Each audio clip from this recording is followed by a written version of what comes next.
Hello po, good morning ma'am and sir. Nandito po ako ngayon sa main gate ng Clermont Phase 1. Ito po.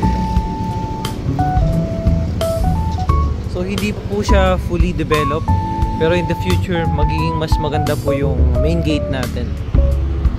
So ngayon pupuntahan natin yung Phase 5. Let's go. So yung Phase 5 po, nandun po yung mga residential lots only natin.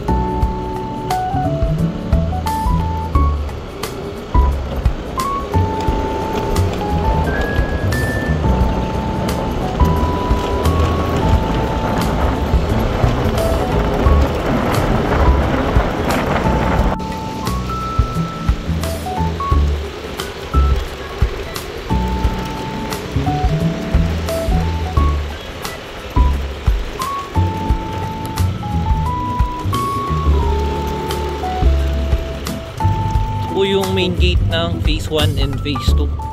So meron pong mga house and lot dyan and mga residential lots na sariling design po yung naipatayo nilang bahay.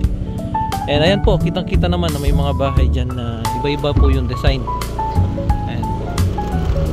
So yung Phase 2 po, katabi niya lang yung Phase 5. So ito yung Phase 2 kung saan po nakatayo yung bahay na to. Yan po yung Phase 2.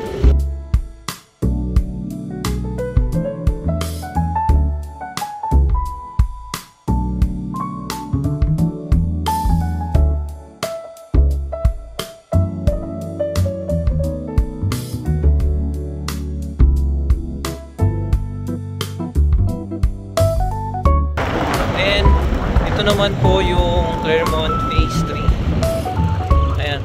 So yung Clermont Phase 3 po, house and lot lang po ito na townhouse. May sarili siyang gate and clubhouse, nakatayo na po siya.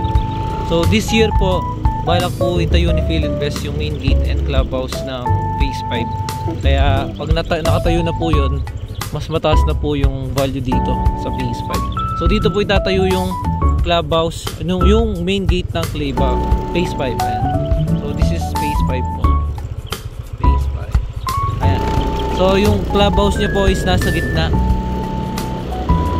Yung open space. Yung mga available lots po dito is nasa most likely block 4 and block 15. So ngayon po, nandiyan po yan po yung natitirang block natin na may maraming available lots.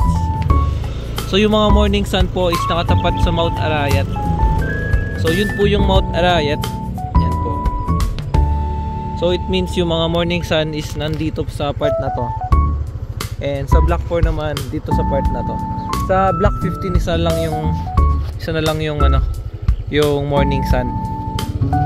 Isa na lang po yung Morning Sun.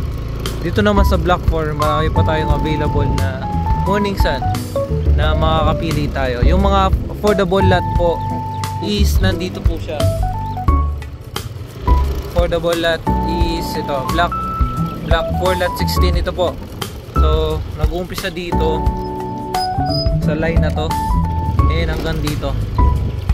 Ayan. So may light post po siya, pero maganda dito, wala siyang generator.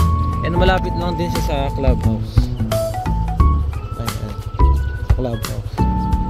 Ito yung one of the affordable lot. Alright.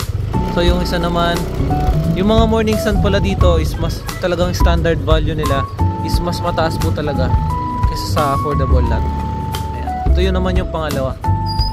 So dito mag-start siya dito and dito. So block 4 lot 22 point. Ayan. And ayun lang po. So maraming salamat po sa panonood at congratulations sa lote natin na mapipili. And this is Johnny Alasio.